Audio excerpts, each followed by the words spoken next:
Hi everyone, Walter Burns from Weichert Realtors and livingonthehudson.com. Hope you're having a great day. Been getting a couple questions lately from some buyers regarding what the difference is between a condominium and a co-op.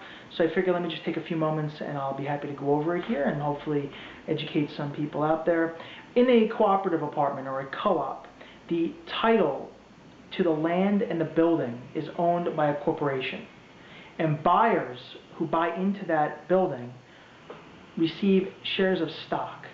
And those shares of stock are associated with ownership of a particular unit through a proprietary lease. So in order to get into the building or buy into the building, you must be approved by the board of the building, much like a corporation like Pepsi-Cola has a board.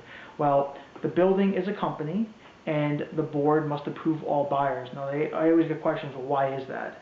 And that's because you are buying shares of stock, and if that buyer can no longer pay their mortgage on those shares of stock, or they stop paying the maintenance fee, which includes the taxes and the maintenance for the common areas, the corporation would then take over those shares of stock, and thus they need to take over the financial burden associated with those shares of stock.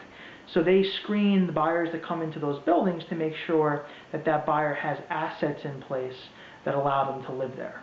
So it's a little bit of a different sort of property. Technically there is no real estate ownership in a cooperative. You own shares of stock. In our area, in Hoboken, there's only one co-op property. It's on Hudson Street. Downtown Jersey City has a few on the Montgomery Street area, Montgomery Towers.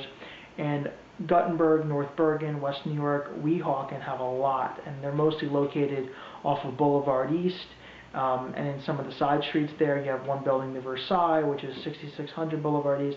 It's a pretty popular one in the area, and it's a high-rise building. Many of them are like that. There's a few garden-style apartment co-op buildings that are in North Bergen.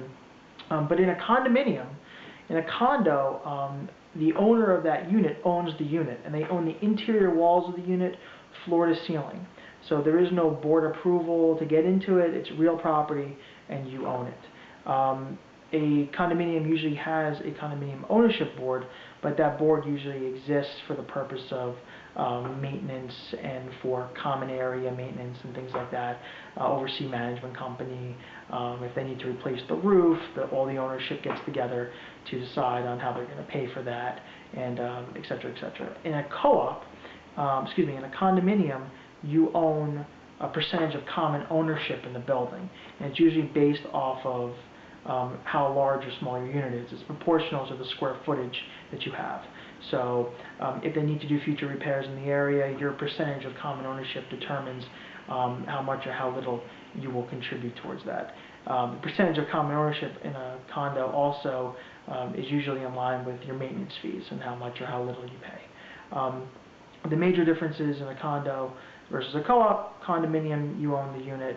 In a co-op, you own shares of stock, and you have a proprietary lease associated with those shares to live in that particular unit. Co-ops are a little bit difficult to finance. You usually have to go through a major bank to receive financing on them, and many Manhattan lenders are the ones that would give the loans, because there's a lot of co-ops in New York City. If you have any further questions about this, feel free to give me a call or shoot me an email. My contact information will be at the bottom of the post.